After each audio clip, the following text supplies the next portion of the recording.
శ్రీమాత్రే నమః. ఇలాంటి ఇళ్లల్లో ప్రేతాత్మలుంటాయి. ఇల్లు మారేటప్పుడు ఖచ్చితంగా వీటిని చూసుకోండి. చాలామంది ఇల్లు మారుతూ ఉంటారు. ఇల్లు మారేటప్పుడు ఖచ్చితంగా ఈ విషయాన్ని తెలుసుకోవాలి. ఇల్లు మారేటప్పుడు కొన్ని జాగ్రత్తలు తీసుకోకపోతే అనేక ఇబ్బందుల్లో ఇరుక్కుంటారు.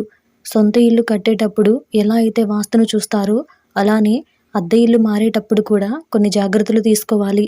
ఎప్పుడైనా సరే ఏదైనా అద్దె ఇంటికి వెళ్ళేటప్పుడు ఖచ్చితంగా ఏ దిక్కు బాగుంటుంది అనేది చూసుకోవాలి. అలానే ఆ ఇంటి గురించి ముందు తెలుసుకోవాలి. వాస్తుపరంగా ఇల్లు బాగుందా లేదా అనేది చూసుకోవడంతో పాటు ముఖద్వారం గురించి కూడా చూసుకోండి. ఇవన్నీ చూసుకొని అప్పుడు ఇల్లు మారండి.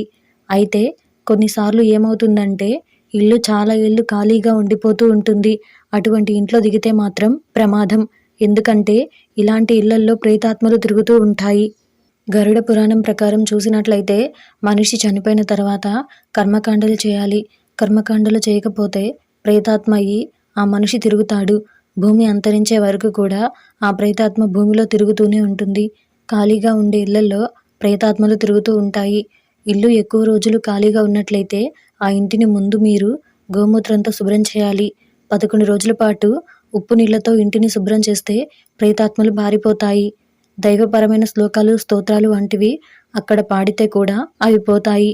ఇలా మీరు గనక ఇల్లు మారాల్సొస్తే ముందు ఈ జాగ్రత్తలన్నీ తీసుకోవాలి.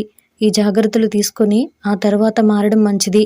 ఖాళీగా ఉండే ఇళ్ళకి వెళ్ళేటప్పుడు మాత్రం ఖచ్చితంగా ఇలాంటివి పాటించాలి. ఒకవేళ మీరు ఖాళీగా ఉండే ఇళ్ళకు వెళ్ళాల్సొస్తే అలా వెళ్ళేటప్పుడు ఇలా ఈ జాగ్రత్తలన్నీ తీసుకొని జాగ్రత్తగా ఉండండి.